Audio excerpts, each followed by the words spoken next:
Oops, I gotta get pee.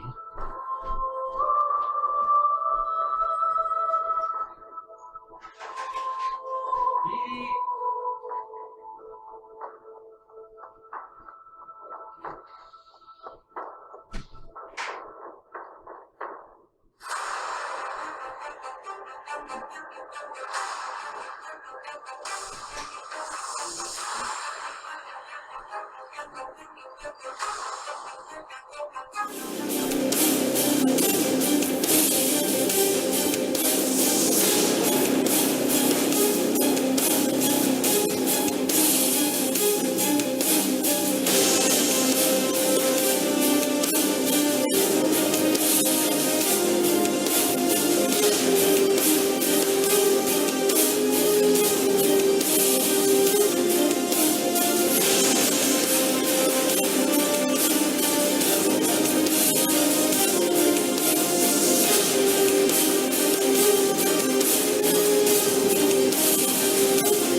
Hello world, hello YouTube, hello everybody. Hello world, hello YouTube, hello everybody. This is Prepper Princess. It's week 4 of the collapse, and as you can see, we're down to the last of our clothes.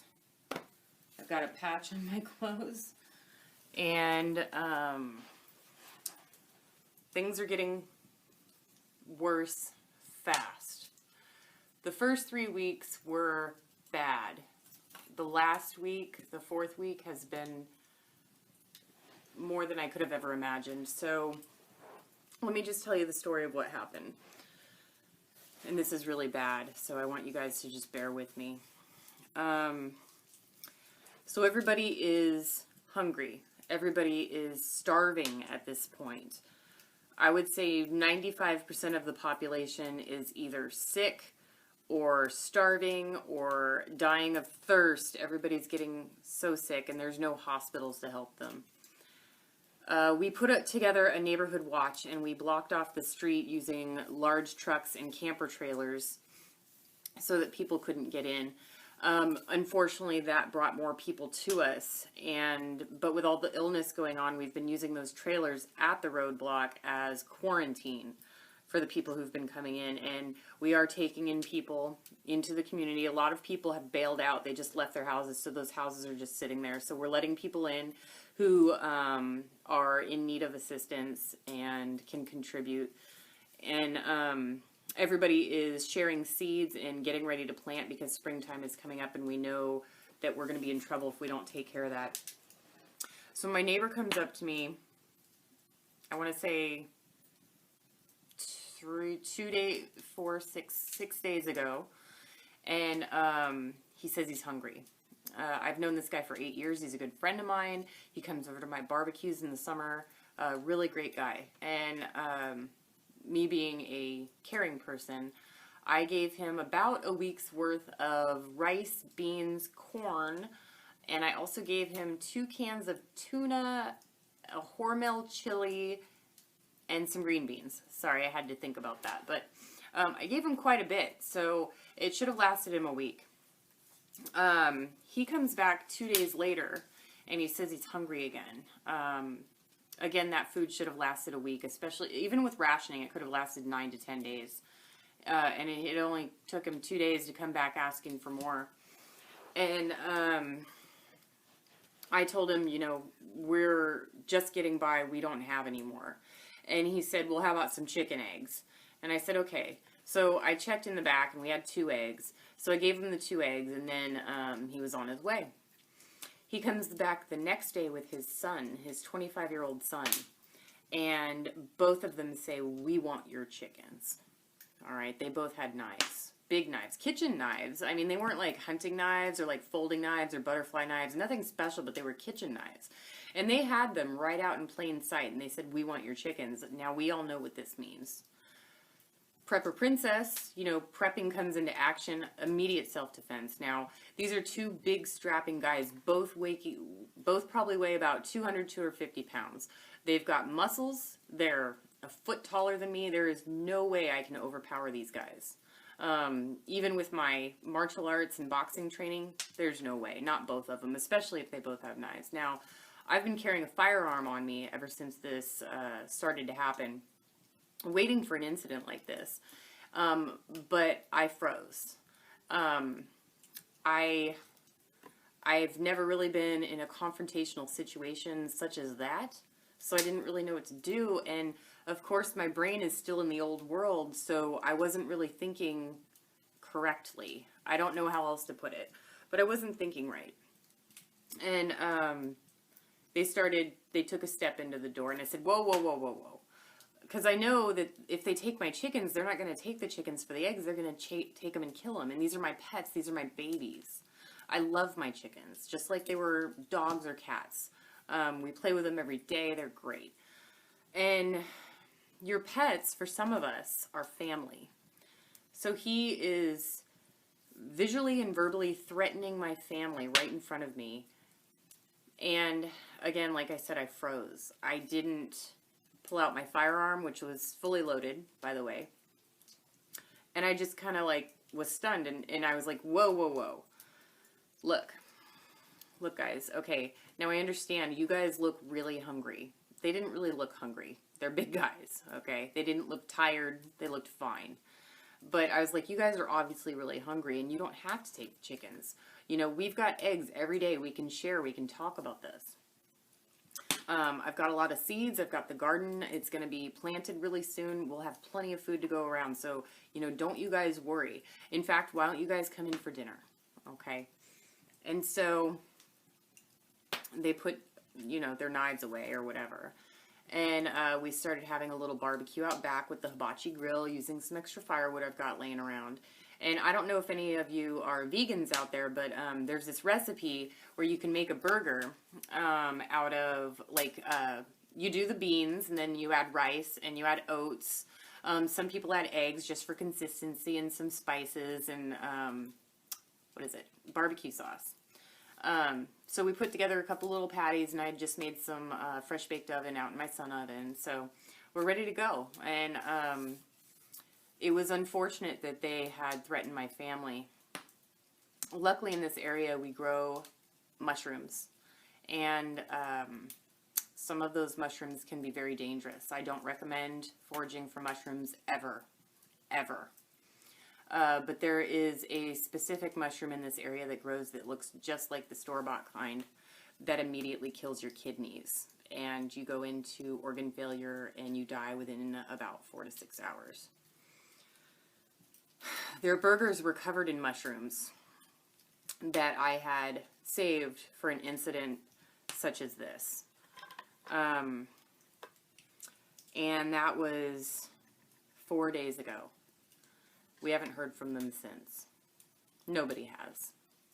They went home after about an hour complaining of stomach pain, and we haven't seen them since. So of course I wasn't able to overpower him with my size, but in me being a woman, I'm very unthreatening, very not scary to look at, even though I do have muscles. But I had to use my brain in that situation, and it's not something that I'm proud of, and I cried about it for about 2 days, something I would never show you guys. I don't cry, but it's been a while, and nobody's seen them, and it's not something I'm proud of, not something I'm happy about, not something I want to ever brag about or talk about again, but it's just something that had to be done, and it's unfortunate. I know that we're all in this collapse together, and I hope that it's something that you don't ever have to deal with.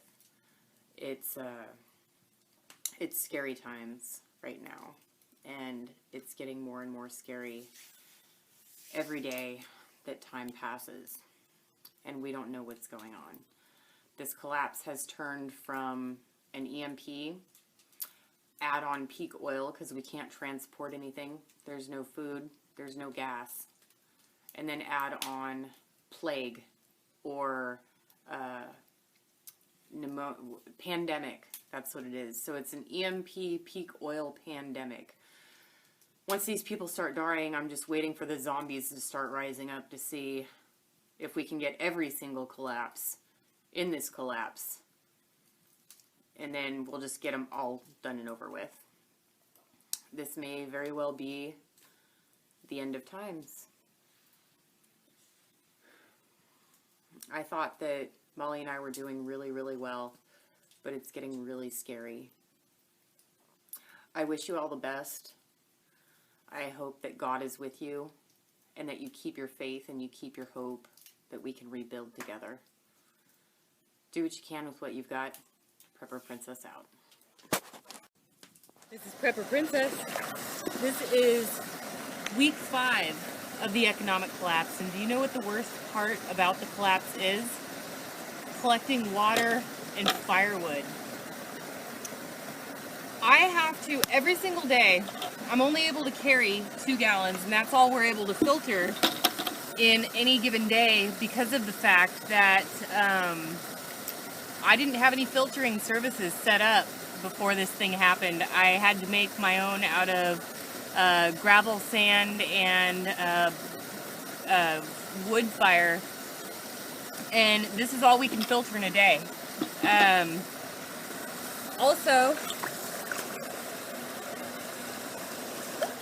Also, bathing has become a bit of an issue.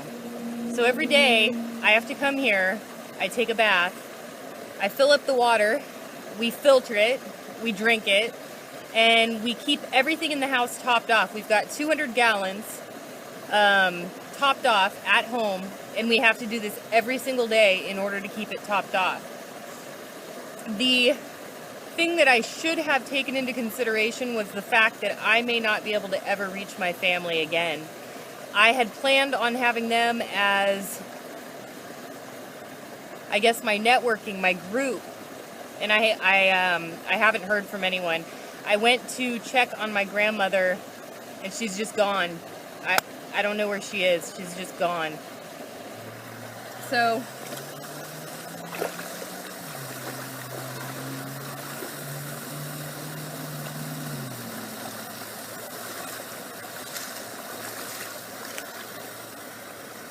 one of the things you have to think about when you live in the burbs is what you're going to do about water when the taps don't work anymore, when you have no access, you've got no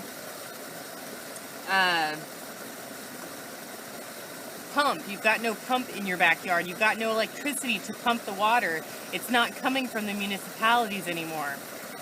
Luckily, this is storm runoff. It's a 3-mile walk every single day that I have to do in order to get this water and this wood. This wood is just used to purify the water and cook, and I have to fill up my wood pile every single day. This is the worst part about it. And when I leave my house vulnerable to anybody who might want to break in and steal our stuff. Molly is bedridden. Her medication, we had to cut it into a quarter, and she's not doing real well.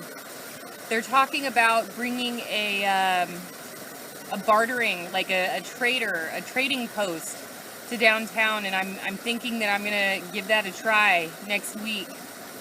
I have to be really careful about security, and I am just praying that my family comes to find me. I can't do this forever. I can't do this on my own. Even 2.5 gallons, it's 8 pounds per gallon. I'm carrying 20 pounds plus another 20 pounds on my back full of firewood. I can't do this forever. This is not something that they bring up when prepping. Everybody's always talking about batteries and guns and rice and beans, but they never talk about finding a water source, keeping yourself clean. 30% of the population is gone. It's now week 5. They're dying of starvation. There is some sort of pandemic going around. People are getting sick and dying left and right. And they said that it wouldn't happen, it couldn't happen in the United States, but it's happened. And more people are getting sick. When I go to the barter town, I may very well have to put on my biohazard suit and my neoprene mask just to make sure that I don't get sick while I'm out there doing my bartering.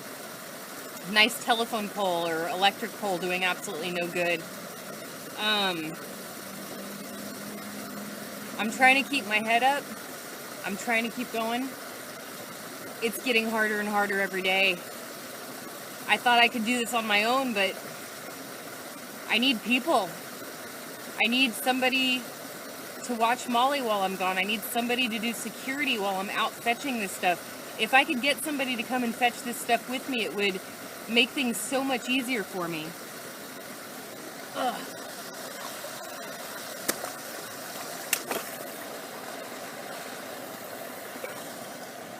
All right, guys, I gotta go and take a bath. I'm hoping I'll see you next week, but with the way things are going, I just don't know. Do what you can with what you've got. Prepper Princess out. Good morning, this is John, host of the Prepared Mind channel. I've got a doozy for you today. If you're new to prepping, pay attention to this one. You're going to get a lot of good comments down below. The hordes will hunt preppers. I woke up this morning and thought of looking at this in a new way. I thought of looking at what's going to happen to non-preppers when shit hits the fan. I think in the first week they're going to attack each other. You know, people will go to the stores, and we're talking about non-prepping type people. They're going to be in a panic. They're going to be able to live out of their homes for anywhere from 3 days to 2 weeks. 3 days to 2 weeks. They'll have to eat stuff they don't like. like cans of Chef Boyardee. They're going to end up eating all of their basic food, whatever rice they have, all their Uncle Ben's, eat their popcorn, whatever they can get their hands on. And I also believe that very quickly the government, what little there will be of it, will be busy either distributing food or collecting food. And we've discussed this as preppers somewhat. And when I say we have discussed this, either on this channel or other channels, these subjects have all been brought up. But I don't think that hordes hunting preppers has been discussed in the way I'm going to discuss it. We, as preppers, like to think that we're very careful and cautious for the most part. That if no one knows about us in our neighborhood, then we're safe in our home. That if we camouflage our home, people will leave us alone and not bother us. I really think that we've got a problem that we need to consider. And that is that after week 1, and then certainly by week 2, the middle of the week to the end of week 2, in a serious emergency, there is going to be a crisis of food shortage. An absolute crisis. And there is going to be another element here, and that is people, as stupid as they are, as lazy as they are, and they're not that stupid. They're going to figure out and remember that there are preppers out here. They're going to realize and remember the TV shows, the blips they saw on the news. They're going to remember survivalists. These words are going to come into their head because they're going to start thinking, where do we get food? And they're going to think that Joe Smith down the street, he was military. And so they're going to inquire into Joe Smith. And then Mark Jones down the street, he's a hunter. He's got guns. Why haven't we seen Mark? So they're going to go door to door. I think one of the concepts is that the hordes, after shit is hit the fan, will wander around like mindless zombies, just falling on people that are helpless and are unwary. I think the hordes are going to become very organized. Hordes of people would become very, very organized. And it will only take one situation to teach them. They will collect information and they will go from there. So let's say in 2 weeks there's a serious, serious food shortage. And 50 people, say a small community, says we're going to go door to door and search every house. When they get to your door, how are you going to stop a horde of 50 people? They're going to knock on the door, and if you don't answer it, they're going to kick it down if they knock at all. Let's say they kick the door down. How are you going to stop them? You can shoot with your gun. You think they're just going to go away?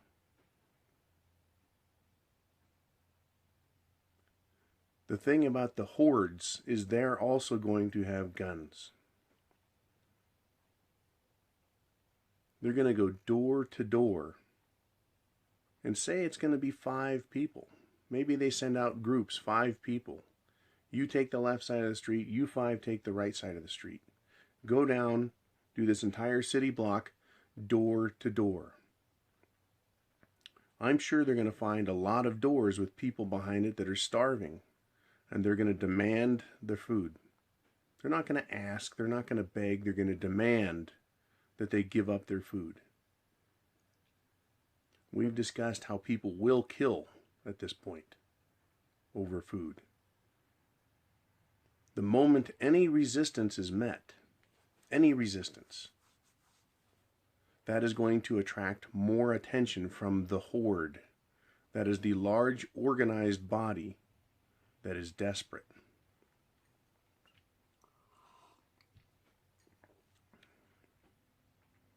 They're not going to be repelled by a gunshot. They're not going to be repelled by several gunshots, several instances of gunfire. That's not going to repel them permanently. The harder you fight, the more they're going to think you have something worth keeping. The hordes will come and organize themselves against you. How are you going to defend yourself against that? How are you going to manage that?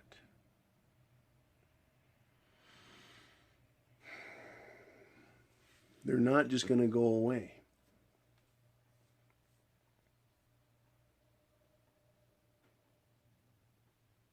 They're going to retreat back to whatever common point it is from which they started, and they're going to report the results of their searches. And let's say there is a prepper that they've discovered. And they discover there's a prepper every 3 city blocks. And they have something that's worth defending.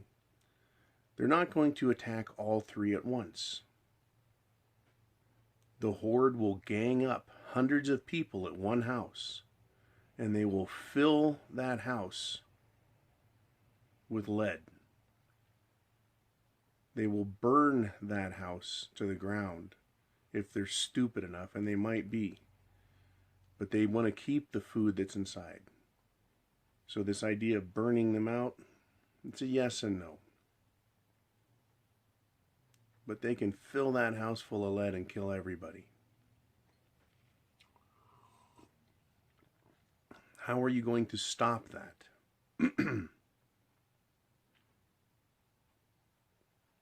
How are you going to stop it? Hundreds of people just filling your house full of lead. Unless you have a bulletproof house. I had one of those once. Unless you have a bulletproof house, and even then, they'll get up to the windows. They're going to shoot. They're going to feel their way in. Remember, these are desperate people. After 2 weeks, they are getting hungry. And I'm going to talk about hunger now. I have a friend who's a waitress. And the other day, the kitchen, she said, only had 1 cook instead of 5. And it's a nice little restaurant. So as the patrons came in, they expected good food and they expected good service. And she would seat them at the table, and then she said, this is what she told me, "I'm really sorry, we only have 1 cook today instead of our usual 4 or 5. She said, so the service is just going to be a little bit slow. If you want to stay here, you can. If you don't mind waiting, it's just going to be a little longer. Instead of a 15-minute wait, it's going to be a half an hour wait." And the people stayed. But after 15 or 20 minutes of waiting, and then half an hour, she said people became very rude. Very, very rude. Because they want what they want. And she said one woman even took a plate off the table and threw it, and demanded her food then. And this was a big fat bitch that did that. So my friend said, I couldn't believe the reaction I got because someone was hungry. And she wanted her food. She didn't say, I'm running out of time. She said, I am hungry. Hungry people are not going to be easy to contain. They're going to become desperate. So if you're in your house and shit hits the fan, and you're bunkered in, how good is your bunker? When hundreds of people run up and break your windows out, if you cannot repel them, they're going to put their hands in the windows and start shooting. They're going to get closer and closer. How do you stop hordes? And once let's say they get to the first prepper, and they eventually defeat him. It takes them half an hour to move in, half an hour to clear the house out. Right? They go from one room to another. They just shred the entire house. with ammunition. They don't care about ammo. They're not worried about conserving ammo. They're hordes of starving people. They may not be literally starving, but they could be like that bitch in the restaurant. They're hungry and they know you have something. They want it now. Hordes. When there's a horde of people, you can shoot 5, 10, 15 of them, and they're going to be shooting back at you. You may be shooting accurately, purposefully. They may be, as the horde, shooting carelessly. But that's a lot of lead coming through the air. And it's going to allow them to get in close. Let's just say they take the first house. And they discover what is enough food for 4 people for 1 year. Well, for 100 people, that's food for a few days, let's just say. To them, it's a gold mine. And they realize, and they remember, of course, the prepping shows. Doomsday preppers. They realize what a gold mine your house is. This first guy that gets killed. Holy shit, look at all of this food. Medical supplies. Water filtration. After 2 weeks, some people are getting sick from drinking bad water. They see what a gold mine this first place is. Whatever leadership is involved in this horde, they are going to organize and go block to block. If their little search parties have discovered holdout homes, and they will take them all. One by one, the hordes will overrun these bunker homes, these strongholds of prepared people. I think the number we threw out was 3 in 100, maybe 5 in 100 are preppers, 3% to 5%. They're prepping to some degree. So every 3 city blocks. Now there's going to be some people that are moderately prepared, and there's going to be some people that are wildly prepared with food. The hordes don't know and they don't care. So every other city block, there's someone that they can't get out of their house.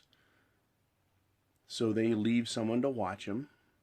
They go back and they report to the horde master, who organizes an attack party. And they go in and they will systematically take these homes down. Whether you've got just 1 month's supply left or whether you've got 1 year or 5 years. They don't know what you have. They just want it. And let's say you go, I only have food for 1 more week. Leave me alone. They don't care. They are hordes of hungry people. Now, a big part of the problem is, yeah, these hordes are just regular people. They didn't prepare, they didn't care, they're a bunch of grasshoppers, right? They're just going to eat everything in their path. They don't care at that point. Who is going to organize them?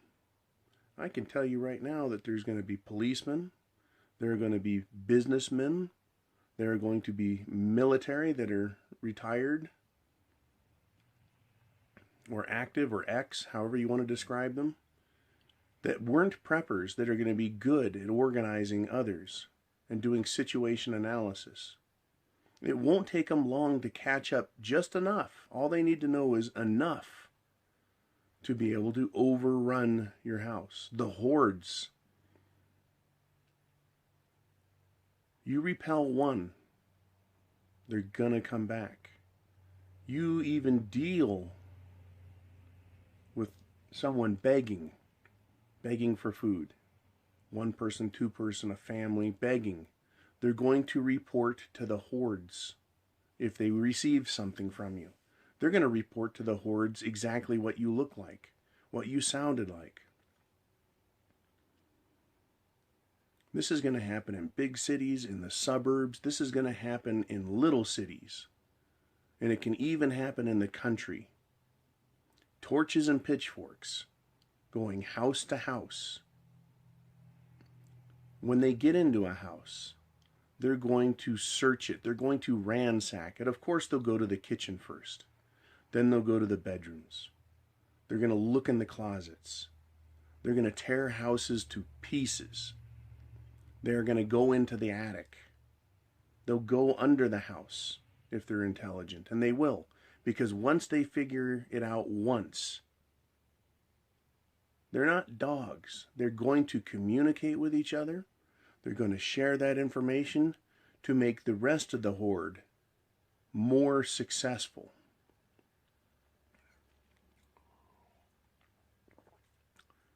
Now, 3 months into Shit It's a Fam, there's not going to be enough people to form hordes. Because they're either going to be all shot by other preppers, they're going to be shot by themselves, they're going to be starved out from stupidity,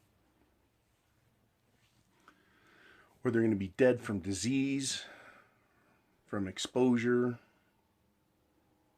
There's just a number of ways they're all going to die off, in my opinion, by 3 months. With no resupply, no return of a food supply chain. But they will, the hordes are going to come after us, preppers, in a way that is just going to blow your mind when you start really thinking about it. Once again, we can romanticize what we think is going to happen for us.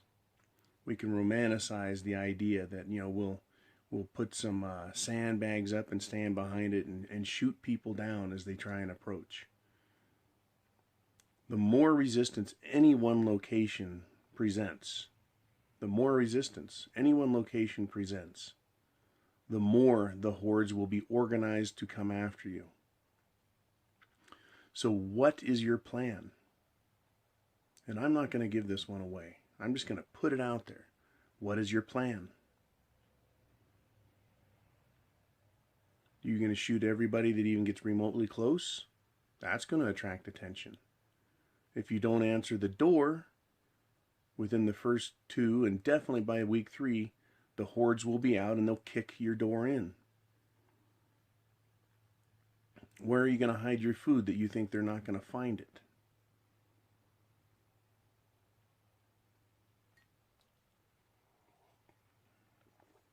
Being gray isn't going to help you a bit.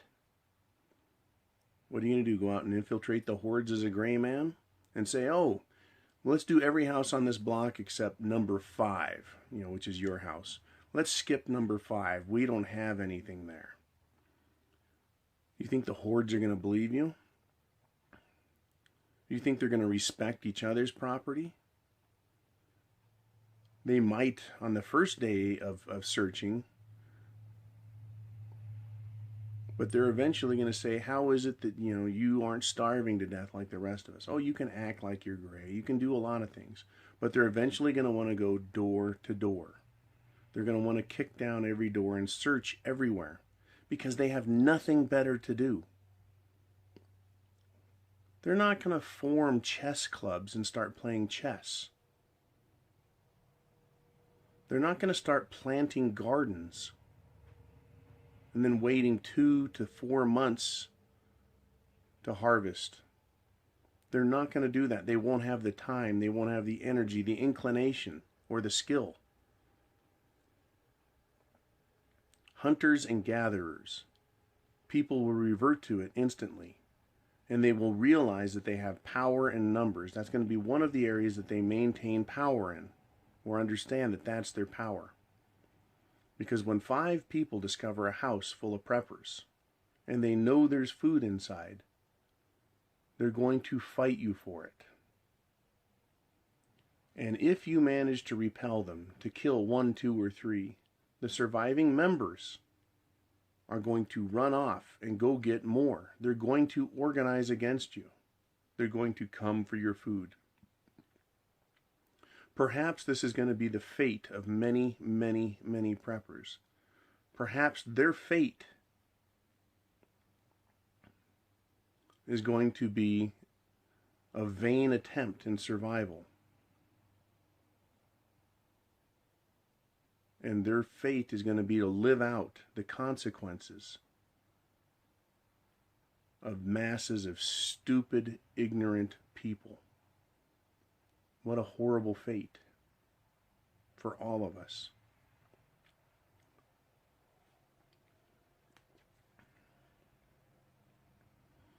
The powers that be are going to be holed up in their bunkers. They're going to be well defended. They're going to be well fed. They're going to be waiting for everyone out here to kill off each other.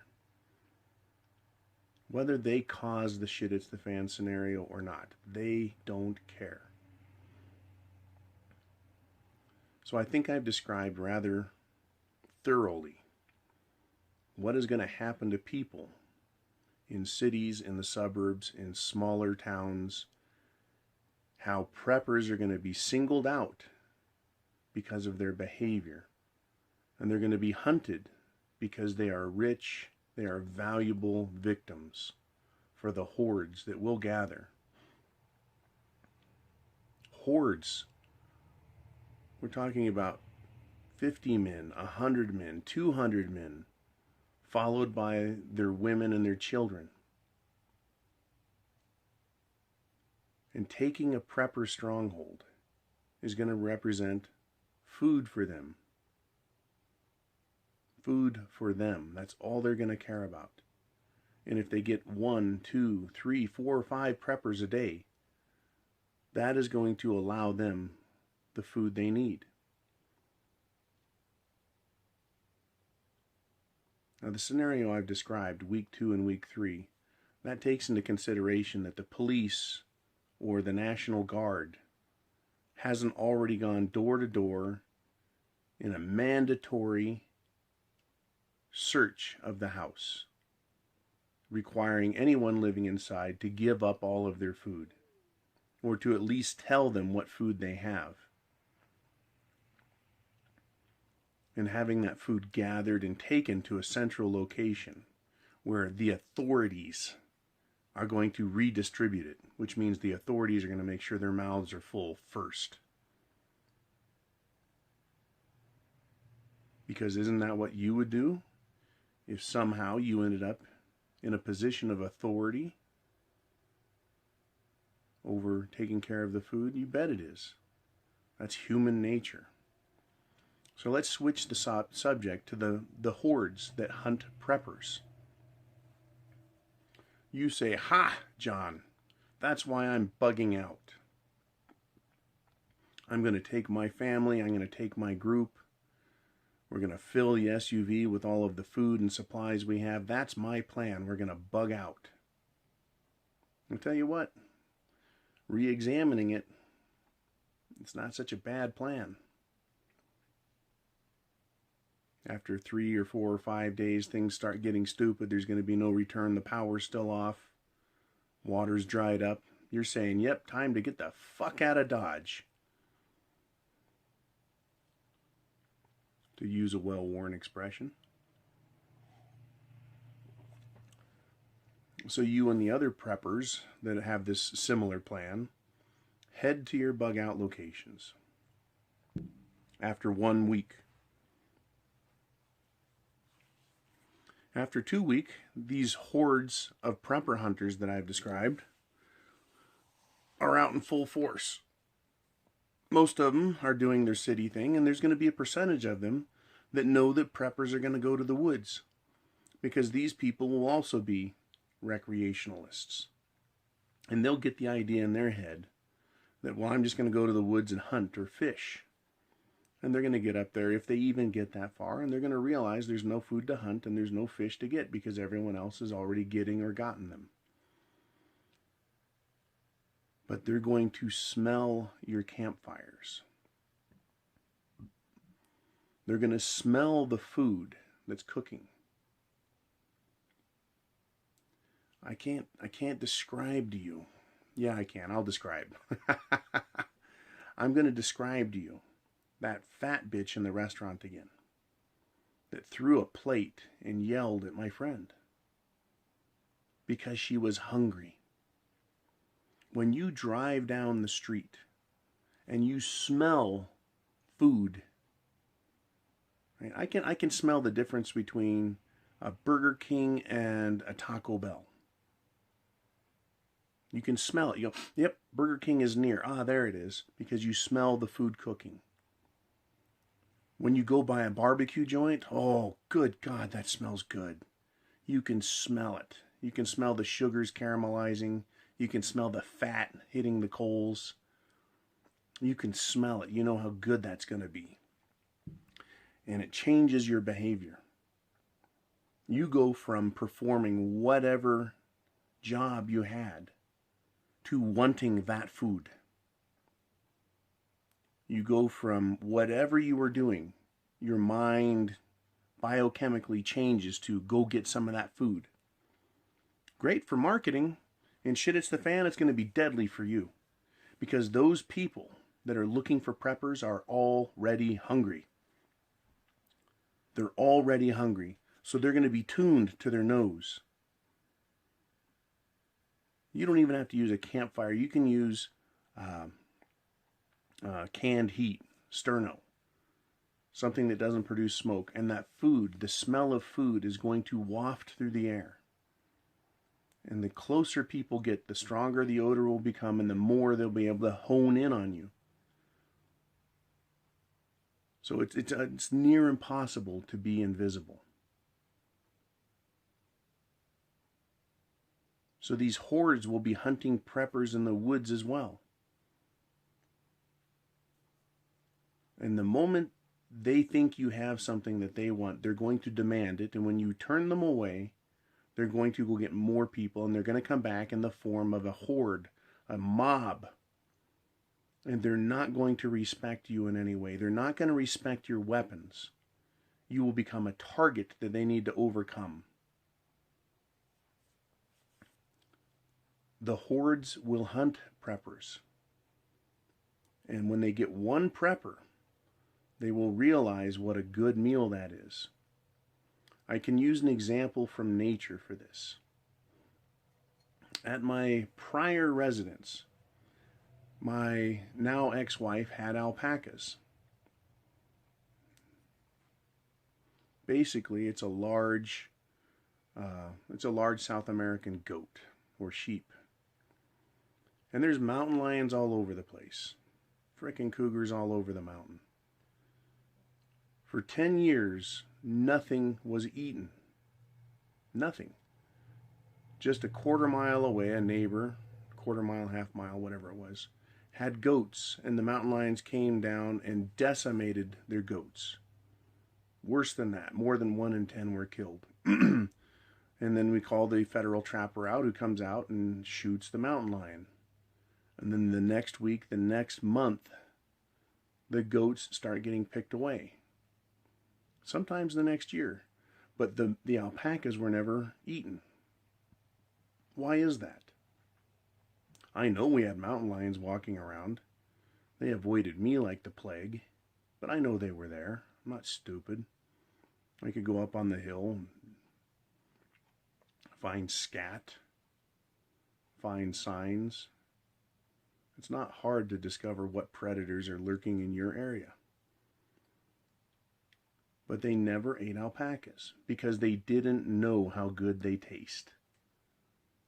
Because it was different to them. It was foreign to them. The mountain lions looked at them and didn't see them as a food source. That's where I'm going here. The mountain lions did not look at the alpacas as a food source. They went to their normal food source. They learned that goats were tasty, that dogs and cats were tasty. They knew about deer and rabbits. They knew all those. But once they got a taste of alpaca, and they did, eventually they came down and pulled one down. They drug it off up onto the hill. Once they figured that out, it was on. Now somehow, I don't know, the other mountain lions learned from the one mountain lion that that was a good idea, because the trapper came out and killed the one that killed the alpaca. Well, the next year it happened again. And then 2, you know, a mother and a yearling. I don't even know what I want to call it. Frickin' cub. It was a pretty big frickin' cub. 2 of them hunting. They discovered the alpaca was tasty, so they went after it. The moment the hordes discover that a prepper has what they need, the game is over for all the other preppers.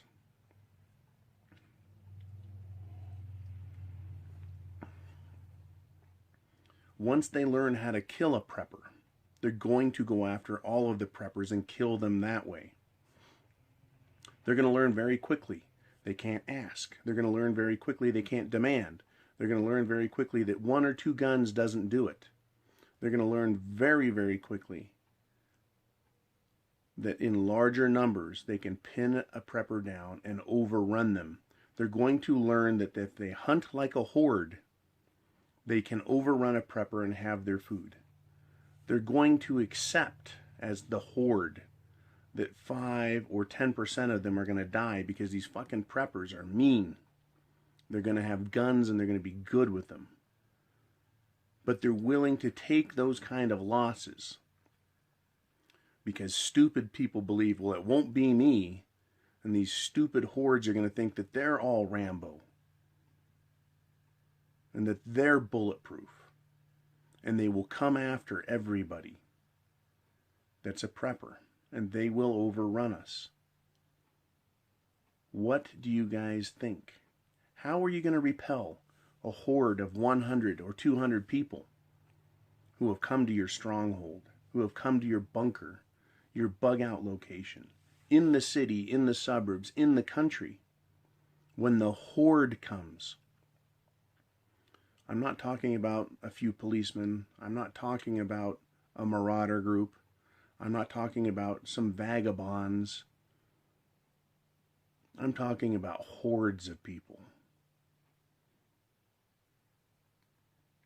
They're going to have a zombie apocalypse mentality. They're going to have guns. Kind of a bad thing that we have guns in America because the idiots will have them too. What are you going to do? How are you going to defeat the hordes? I want to read this one. I'm going to take special pains to come back to this video and read about it.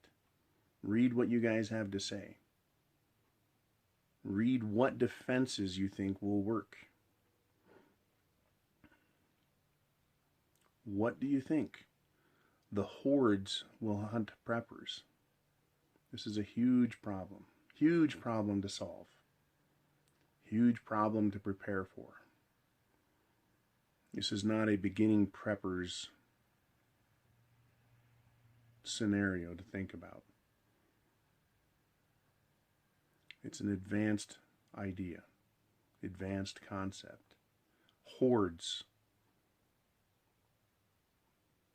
Because it presupposes you are a great prepper and you're well stocked. How are you going to stop hordes of people?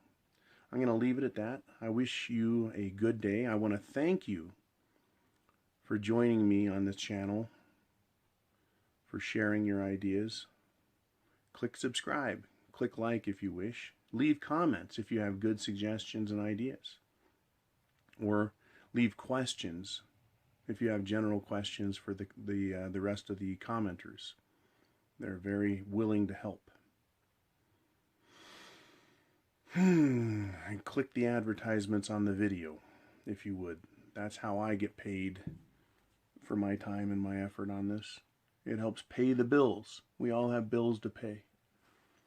And that's how I can say thank you, and that's how I can be thanked. Hordes.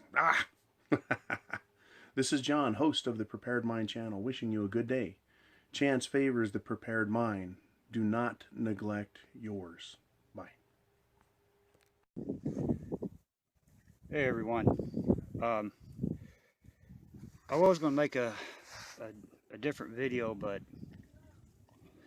I've been online, you know, since the 4th, well before the 4th. You know, everybody knows what's going on over in Russia, you know, and yeah, I've been thinking, Yeah, I see a lot of the guys, you know, oh, we can survive through anything.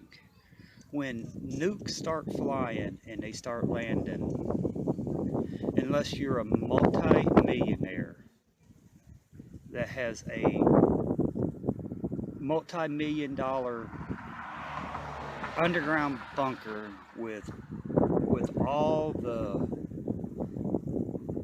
you know, top of the line air filtering and water filtering and everything like that, um, you're not going to make it. You know, it's you're not. You know, you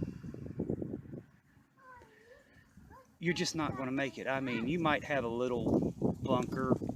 You know, I've seen these that show doomsday bunkers.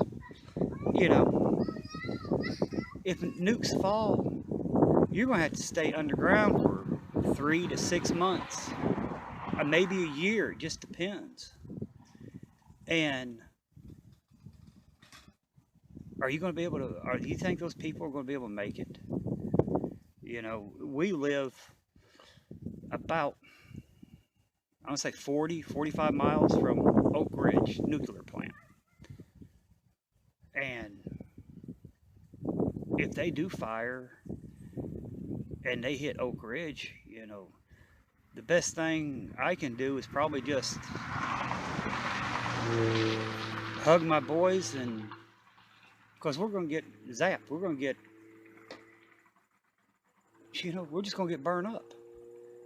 Unless we have time to get to where we're going and where my bug out location is, you know, we're deep in the mountains, you know, out of the blast zone, and the mountains are going to take some of the blast too. So, but that's a big maybe, and it's a big depends, you know, if we get the warning or not. But my point is, we are in dangerous times. I mean, this nuclear crap, that's the only thing in the world that scares me to hear, because there's no really surviving that, because you if you do make it out, you're gonna, you know, you're gonna die of nuclear radiation. There's not going to be no way for you to garden. The water ain't going to be worth drinking. The air, you know, we're going to have a nuclear winter afterwards. You know, people's going to freeze to death. Things are going to die off. I mean, this is a dangerous game our dumbass government is playing. You could talk to any American citizen and ask them, do you think we should go to nuclear war with Russia? And they're going to say, no, Russia has done nothing to us. It's our government. It's the Obamas. It's the Clintons. It's the Kerrys. It's those sons of bitches that's putting my life in danger, and my baby's life's in danger, and my grandkids' life's in danger. You know, if they want war so bad, why don't they get off their lazy asses, put their little pens down, and go and fight a war? Why don't they send their kids off to war and let them show how it feels? You know, I don't have a problem, one, with a Russian person, with a Chinese person, with a North Korean person. They've done no harm to me. They've never done me wrong. I don't have a problem. And I would not go to war to fight them, just because our government, and who's controlled by George Soros and these damn sons of bitchin' globalists and New World Order wannabe sons of bitches. You know, granted, this video might be banned, because the way the UN's taken over internet control, it might be banned. But I hope it's out there long enough for people to watch it. And we, as Americans, do not want a nuclear war. You know, then you get these other ones that all you hear about is end of days, God's coming, Jesus coming. You know, I believe, I'm not a Christian, I believe, but I don't want my babies to die, and I don't want to die. I want to live my life fully. I want my kids to live their life fully. I want my grandkids to live their life fully. Don't want them to die just so these religious fanatics can have their judgment day. Sorry, I might get a lot of criticism on that, but I really don't give a shit. You know, if you want to see your maker, jump off a bridge, step out into traffic. If you're that anxious to die. I'm not. I've had too many close deaths, and I love life. I won't keep life. I want my kids to grow up. You know, I want my grandkids to grow up.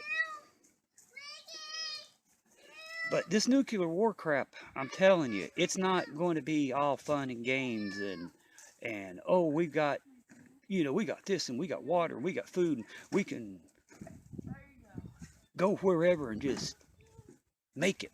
Bullshit. It's going to level everything. It's going to kill everything. It's going to poison everything. And the only ones it's going to make it out is the multi-millionaires and billionaires who's underground, who's got the facilities to stay for a year or two. So I don't know what can be done.